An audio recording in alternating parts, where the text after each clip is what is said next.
Yes, it's the research filter tonight, and what your morning espresso or flat white or soy macchiato, twist of lemon or whatever it is you drink in the morning really tells you about what it's doing to your brain and why you should really leave the house more.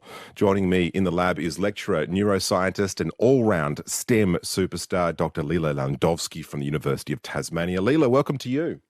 Thank you so much. I've long suspected that people that see the bright side of things, you know, they kind of glass half full type people, they would naturally live longer. I don't know why, but there's a bit of science to back it up now. Yeah, that's right. You know, look, for a while we've thought that optimists, well, we've known that optimists they have better sleep, they don't stress as much. We know that they have better cardiovascular health. And this new study out of the United States has shown that being an optimist actually makes you live longer. And it was a really solid study, you know, on almost 160,000 women over about 25 years. So solid science. Yeah, but optimists don't write good love songs because, you know, they're not tortured. They're not like, you know, in the gutter looking at the stars kind of thing. Yeah, but they probably listen to them. Yeah, wish they were lying in the gutter maybe. So is there, how does the science back this up? How do we know this?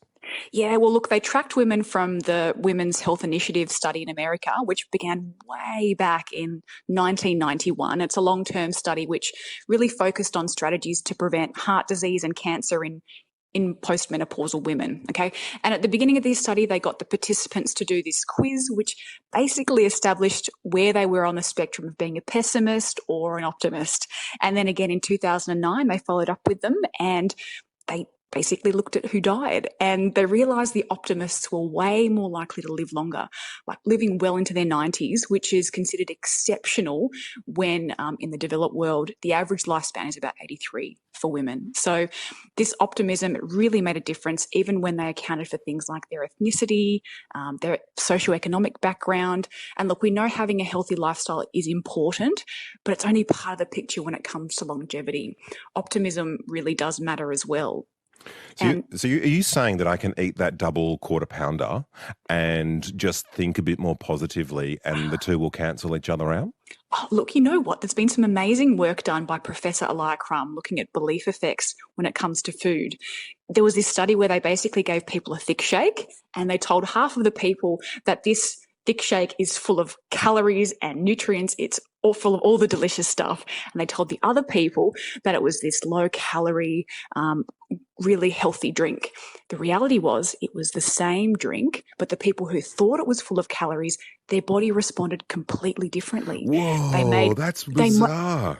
They made more of the hormone which is involved in us feeling full. So when I first heard about this, I thought it was very skeptical. I thought it was a bunch of woo, but the scientific evidence really stacks up. Our mindset, how we think about things, absolutely matters, Andy. Wow, that's fascinating. So back to the idea about optimists living longer, is there a flip side at all? Can you be too optimistic? Is there such a thing as toxic positivity, if you like?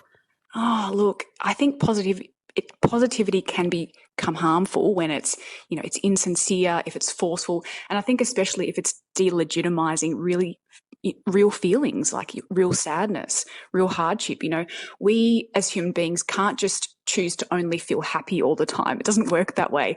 We feel all the feelings, whether they're painful, whether they're happy, and invalidating someone's experience by telling them to focus on the positives isn't helpful.